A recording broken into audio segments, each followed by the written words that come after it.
Hi. ఒక బుజ్జి కథ. అనగనగా ఒక ఊళ్ళో ఒక విలేజ్. ఆ విలేజ్లో ఒక ఓల్డ్ కపుల్ ఉంటారు. వైఫ్ అండ్ హస్బెండ్ ఉంటారు. వాళ్ళ చిన్న ఇల్లు, ఆ, పొలము, చెట్లు ఇవన్నీ ఉంటాయన్నమాట. ఒక పొడవాటి చెట్టు, స్ట్రాంగ్ చెట్టు. ఇంకొకటేమో చిన్నగా ఉంటుంది చెట్టు, కొంచెం ఇట్లా వాలిపోయి కొంచెం వీక్గా ఉంటుందన్నమాట. వాళ్ళ కొడుకు సిటీలో ఉంటాడు. కొడుకు ఎప్పుడు ఇంటికి వచ్చినప్పుడల్లా ఇది వీక్ అయిపోయింది, ఈ చెట్టుని కొట్టేయచ్చు కదా, ఎందుకు ఉంచారు అని. అయితే వాళ్ళ నాన్నగారు నవ్వి నీకే తెలుస్తుందిలే అని చెప్పి అంటుంటారు. సరే అతను వెళ్ళిపోతాడు. ఒకసారి పెద్ద తుఫాన్ వస్తుందన్నమాట. పెద్ద తుఫాన్ వచ్చి మొత్తం అతలాకుతలం అయిపోతుంది.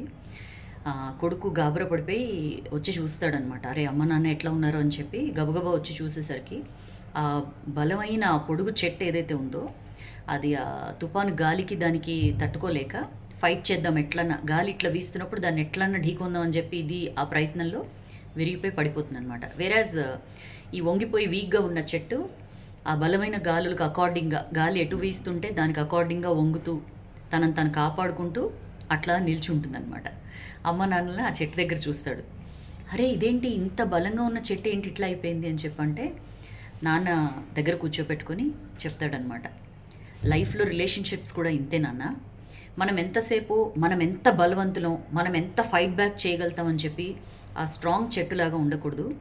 ఎంతసేపు మన రిలేషన్షిప్ని కాపాడుకోవడానికి మనం ఎంతవరకు సర్దుకుపోగలుగుతాం, మనం ఎంతవరకు బెండ్ కాగలుగుతాం, ఎంతవరకు సపోర్ట్గా నిలవగలుగుతాం, ఇంకొకళ్ళని ఎంతవరకు మనం ప్రొటెక్ట్ చేయగలుగుతాం, ఇట్లా చూసుకోవాలి.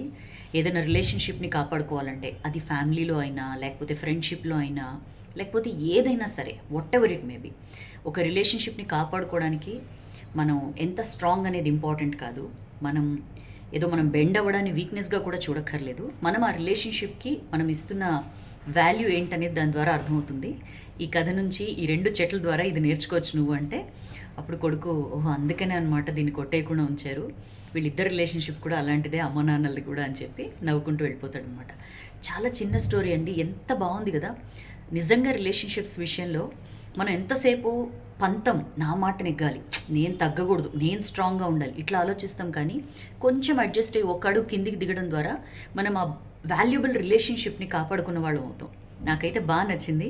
మీరే టైపు, అది ఏ రిలేషన్షిప్ అయినా మీరు తగ్గుతారా, లేకపోతే నేనే గెలవాలి అని చెప్పి పంతంగా ఈగోయిస్టిక్గా ఉండే టైపా? Let me know in the comment section.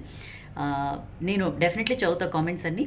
ఈ స్టోరీ నచ్చితే లైక్ చేయండి, బాగా నచ్చితే షేర్ చేయండి. పెద్దలు అంటారు కదా పట్టు విడుపులు ఉండాలి అని చెప్పి, ఈ స్టోరీ చూస్తే నాకు అదే అనిపించింది. లెట్ మీ నో, మీరు షేర్ చేయండి ఈ స్టోరీ, మీ అభిప్రాయం కూడా చెప్పండి. నెక్స్ట్ వీడియోలో కలుద్దాం. బాయ్.